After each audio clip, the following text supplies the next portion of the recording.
tant que responsable des cinémas du Centre Pompidou et au nom de tout le Centre Pompidou, je tenais à vous dire combien ce prix est important pour nous. On défend le même cinéma, les mêmes artistes, cinéastes, créatrices et créateurs.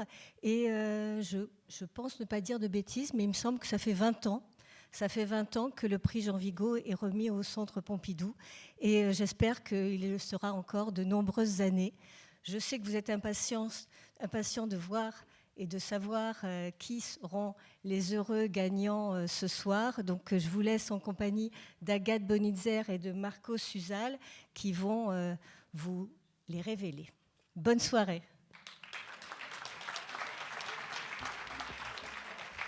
Bonsoir à toutes et à tous. Je vais d'abord remercier nos partenaires, sans qui ce prix ne pourrait pas exister.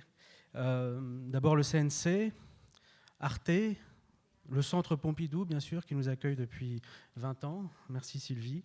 Le Festival de Morelia, au Mexique, où chaque année le lauréat du long métrage est invité et les 2 films primés sont projetés, ainsi que l'Institut Jean Vigo de Perpignan. On va maintenant vous présenter, vous dire qui compose ce jury du prix Vigo. Donc il y a d'abord Agathe Bonitzer. Bonsoir. Marco Suzal, Leïla Ferro, Quentin Mével, Sophie Filière, Jacques Kermabon, Carole Five, Alain Kate, Charlotte Garçon et Gérard Vaugeois, notre président.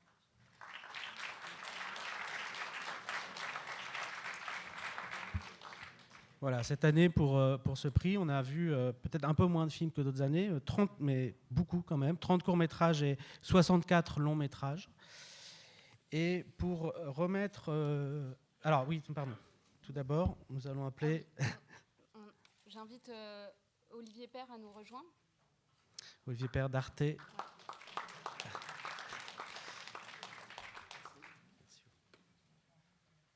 Bonsoir. Je crois que je pourrais dire à peu près la même chose que Sylvie Prat au sujet du prix Jean Vigo et d'Arte. D'abord, je voudrais rappeler la longévité de ce partenariat qui existe quasiment depuis la création de la chaîne, qui va fêter l'année prochaine ses 30 ans. Et puis, au-delà de la longévité, je pense qu'il y a la proximité des goûts, des idées, des enthousiasmes sur le cinéma et sur les auteurs qui le font au présent, avec la volonté non pas de saluer des talents confirmés, mais de saluer des nouveaux talents et des promesses pour l'avenir. Je pourrais aussi préciser que désormais... que la médiathèque numérique d'Arte a récemment créé un mot-clé, ce mot-clé, c'est le prix Jean Vigo. Et j'ai ce soir ici une pensée particulière, pleine de tendresse et d'admiration pour le grand Jean-François Stévenin et la délicieuse Luce Vigo.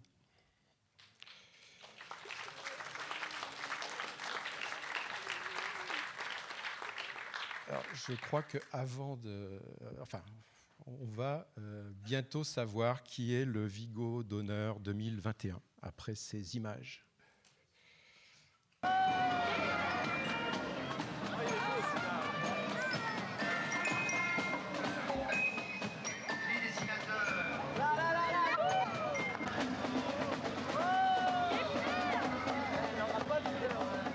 Elisabeth, Véronique, Valérie et Sandra, Magali, Alexandrie, Sarah, Véronique, Claudine, Ella, Isabelle, Laure, Karine, Laetitia, Marilyn, Cathy.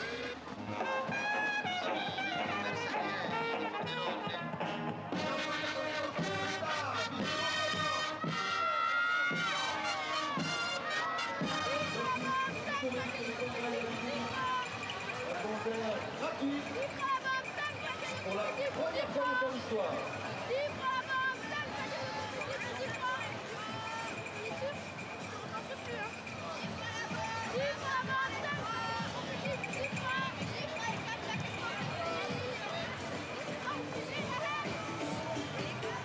Carnaval cette année, le roi du cinéma.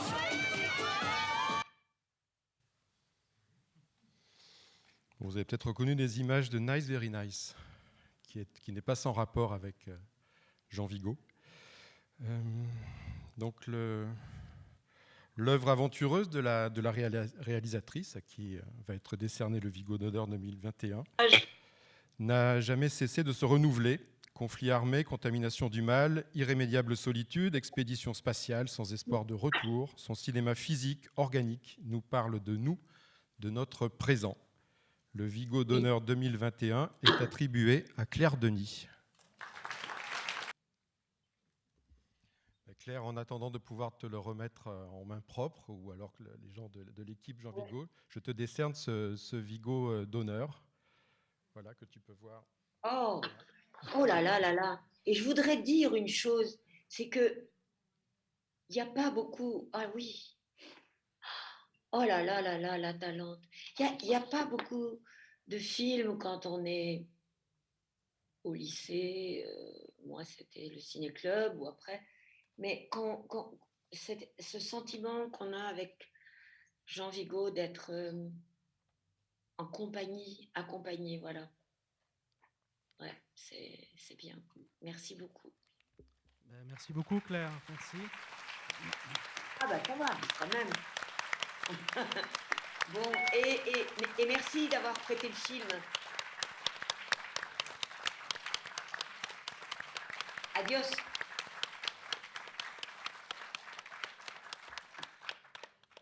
Je parlais de Panama un peu, celui-là. Au revoir. Ah bon. Bah, j'ai pas parlé de Stars at Noon, hein. Je préférais parler du Panama. Très bien, c'était très bien. Ouais. Parfait. Merci beaucoup. À bientôt. Bon tournage. Ah, je croise. Alors, pour remettre les 2 prix Vigo de cette année, nous allons appeler Julien Samani, qui a été lauréat du prix Vigo en 2005 avec un très beau documentaire qui s'appelle La peau trouée. Julien, s'il vous plaît.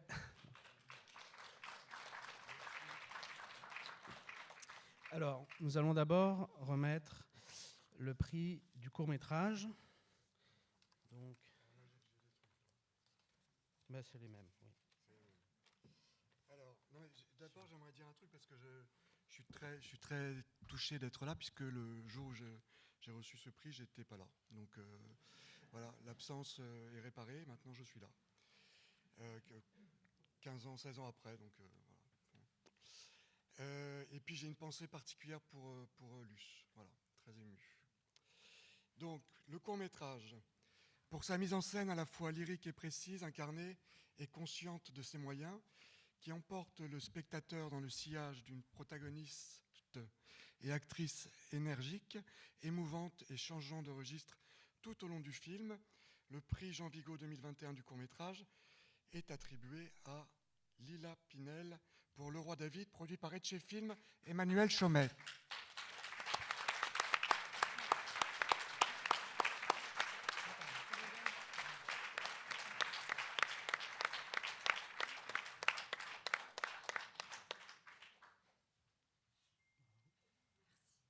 Bonsoir. Merci beaucoup au jury. J'ai tourné mon premier film en 2007. C'était un documentaire dans une colonie de vacances. Et j'ai rencontré là-bas la protagoniste du film Le Roi David, qui avait à l'époque 10 ans. Et j'ai tout de suite été sous son charme et je la trouvais drôle, intelligente. Enfin, j'étais très séduite par elle. Et depuis, j'ai fait pas mal de films. Enfin, j'ai pas arrêté de faire des films, en tout cas, depuis 2007, et des documentaires dans lesquels, qui ont été au fur et à mesure du temps, de plus en plus mis en scène et dans lesquels des éléments de fiction venaient s'insérer de plus en plus précisément, jusqu'à aboutir à ce film-là qui, du coup, part du réel pour arriver à un film qui est complètement écrit. Et ça m'a beaucoup plu de trouver cette façon de faire au bout de beaucoup de temps, parce que donc de 2007 à aujourd'hui, ça fait 14 ans, merci. Et voilà, donc je remercie vraiment le jury pour cet encouragement, parce que aussi, depuis que je fais des films, je me suis toujours dit, pour me rassurer, qu'il fallait que je trouve un plan B si jamais j'avais plus assez d'argent ou si j'arrivais plus à faire les films, si c'était trop dur et tout ça. Et le plan B auquel j'avais pensé, c'était d'être institutrice. Mais il y a eu le confinement. Et en fait, pendant le confinement, j'ai dû faire l'école à la maison à mon fils. Et du coup, je me suis rendu compte que c'était mort pour ce plan B. Et donc, voilà, maintenant j'assume que j'ai pas de plan B. Et donc, merci pour cet encouragement. Et je remercie aussi beaucoup, évidemment, Eva, l'héroïne du film, qui m'a ouvert toute sa vie, son entourage, son histoire, qui joue, enfin, vous verrez, mais c'est une vraie actrice, elle est géniale. Et Emmanuel Chaumet, mon producteur, qui est aussi un producteur exceptionnel, je pense, parce qu'il n'a pas d'idée préconçue de ce que doit être le film. Et du coup, il laisse une très grande liberté au réalisateur. Et donc là, à moi en tout cas, pour ce film-là, et puis pour un autre que j'ai fait avec lui. Et aussi merci à ma monteuse, Emma Augier, qui est là ce soir, et avec qui on travaille depuis de nombreuses années. Et voilà, merci pour son soutien. Merci au jury. Et voilà, merci.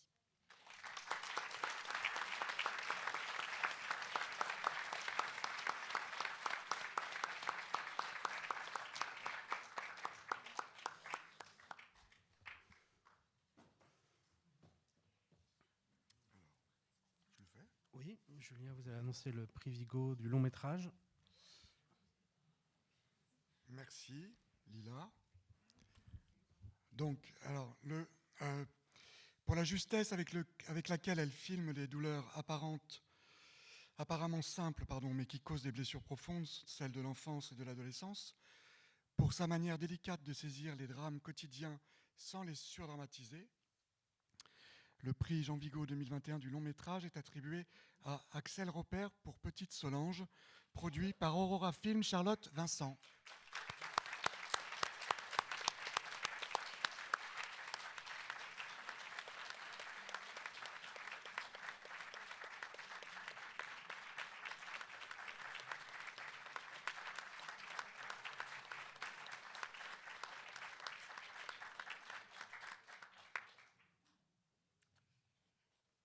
Merci à tous. Ça me fait très bizarre de recevoir cette affiche parce que Michel Simon est un acteur qui m'a toujours fait très très peur.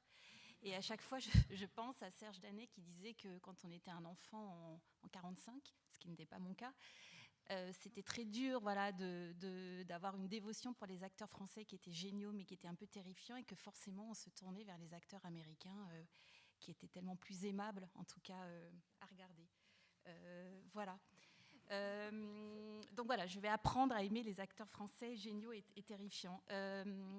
Merci beaucoup pour ce prix. C'est un peu un miracle parce qu'on a présenté Petite Solange in extremis dans une certaine panique et on n'y croyait pas du tout. Je tiens beaucoup à remercier, et ce ne sont vraiment pas des remerciements de langue de bois, toutes les personnes qui ont aidé à la fabrication de ce film, parce que je peux vous dire que depuis 2 ans, faire du cinéma, c'est vraiment ça a toujours été un parcours du combattant, mais là, c'est vraiment une guerre, jour après jour, et que toute cette année Covid, qui n'est pas qu'une année Covid, mais qui est aussi une année qui dit profondément quelque chose sur la manière dont le monde va changer, a été une année très, très, très difficile pour le cinéma.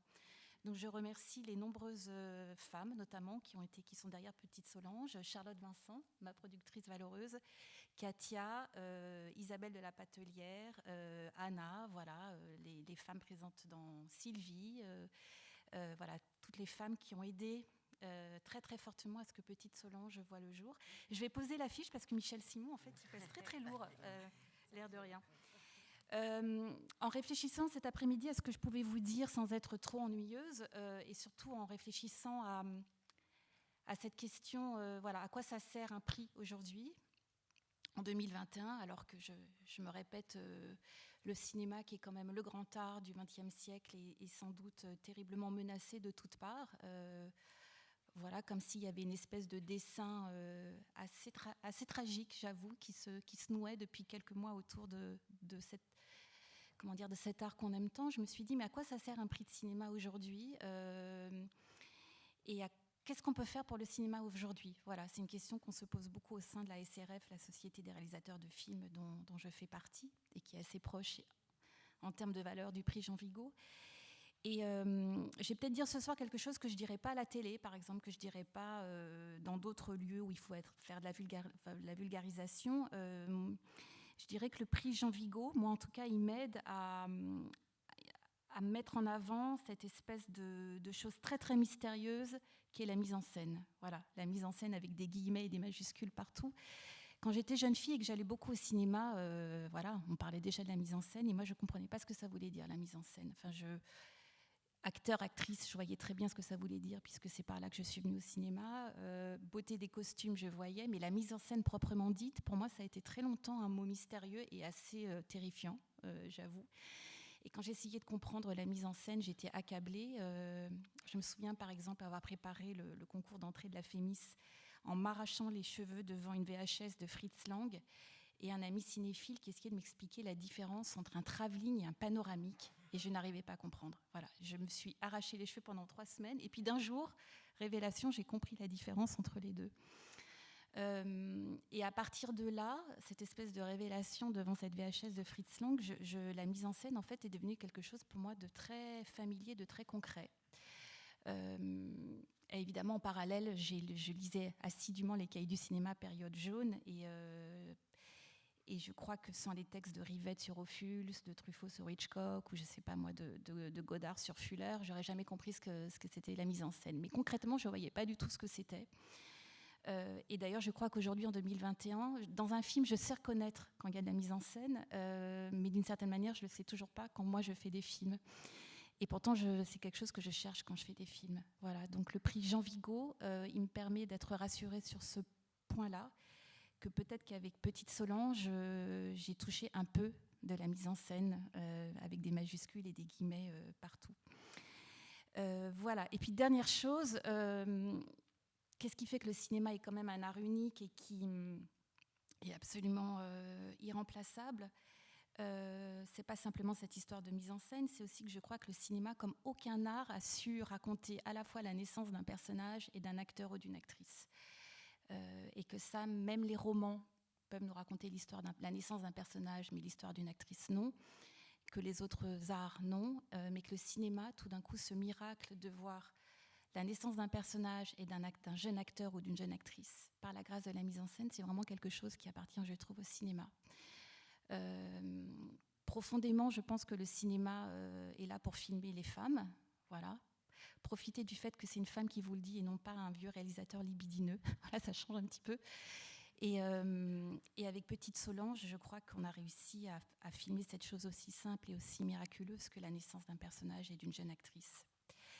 Voilà, j'ai beaucoup trop parlé. Je vais laisser la place à Charlotte Vincent, voilà, qui a peut-être quelques mots à dire.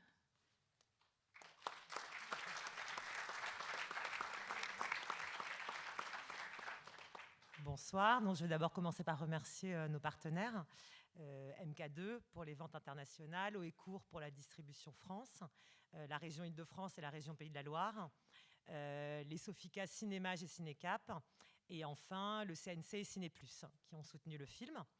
Et puis je suis évidemment très émue de recevoir ce prix pour le film d'Axel. Moi, ma cinéphilie s'est vraiment construite avec le prix Jean Vigo. Systématiquement, dans ma famille, quand j'étais jeune ou adolescente, on allait voir, quel qu'il soit, le prix Jean Vigo. Ce qui, évidemment, était un peu cocasse par moment, parce que se retrouver à 10 ans, aller voir Maine Océan de Rosier, ce n'était pas forcément une évidence. Mais j'en garde des très beaux souvenirs d'ouverture à des choses que je ne connaissais pas. Et comme Julien vous l'a dit, le film d'Axel touche cette part d'enfant ou de blessure qu'on a tous eu enfant. Voilà, je me permettais d'évoquer mon enfance. Bonne projection.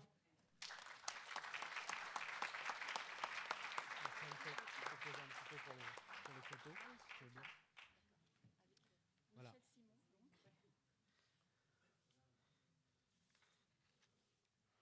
Et puis, je vais demander aussi à Lila de revenir pour faire une petite photo de groupe. Et Julien aussi de poser avec... Voilà, j'ai oublié de remercier quelqu'un de très important, quiconque a eu affaire au prix Jean Vigo, d'une quelque manière que ce soit, a eu affaire à elle, l'irremplaçable Anne Vaugeois.